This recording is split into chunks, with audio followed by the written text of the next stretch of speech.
Thank you. Senator Lummis. Okay. Thank you, Madam Chairman. Mr. Markey, we feel your pain. We could take your statement and where you said left, we could put right. Where you said right, we could put left. Where you said Trump, we could put Biden. Where you said Biden, we could put Trump. Where you said oil and gas, we could put, say, cold and wind, solar and wind. I mean, under the Biden administration, one of the first things he did was nix the Keystone XL pipeline. And just like Mr. Booker said, there were union jobs working on that pipeline. There was pipe sitting next to an open trench ready to install. There were people who lost their jobs on the spot, just the way you described, because of what President Biden did. And now the converse is happening with some renewable energy types. So we're in the same boat now. We have seen a Democrat administration under President Biden do the same thing that now you're complaining about. So what we do need is some certainty. And here's what I'm wondering. So here's what I want to talk to the panel about. Is there a difference between a small project? I just want to add that Biden permitted public land, oil and gas permits faster during his 4 years on public lands than Trump did. That is during his not first 4 true. years. Come to Alaska. It's That's 100% zero. true. Wait a minute. In the country, It's Senator Lummis's time. Yeah, and I would also point out that during that same time, quarterly oil and gas lease sales on public land were put a moratorium on them, contrary to federal law, and that the no coal on federal land, which is basically where all the coal in Wyoming comes from, was permitted. I mean, this is an apples to oranges, both sides treating the source of energy exactly the opposite. So here's what I'm wondering. If it's a small scale project, should there be a different permitting process than for an industrial scale project? Let me give you an example. So in my lifetime, I have seen a massive difference in the footprint of oil and gas on the surface of the ground because of horizontal drilling. You know, you used to have a lot more surface disturbance to produce the same amount of oil and gas.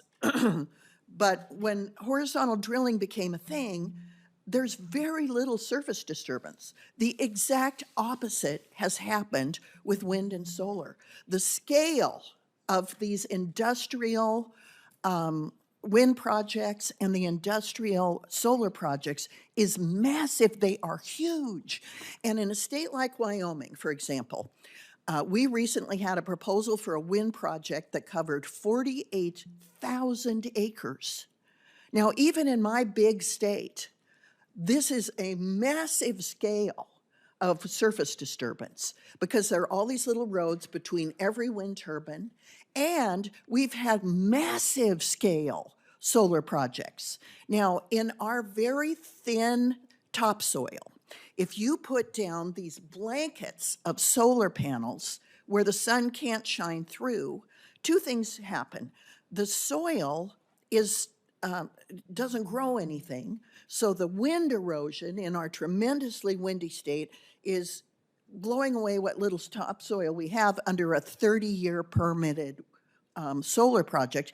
And the amount of fire prevention roads that have to be installed around an industrial scale solar project is massive because they tend to catch on fire.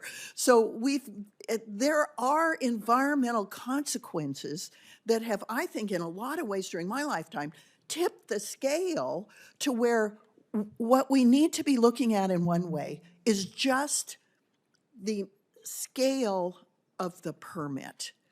Is it 10 acres or 20 acres, or is it 48,000 acres?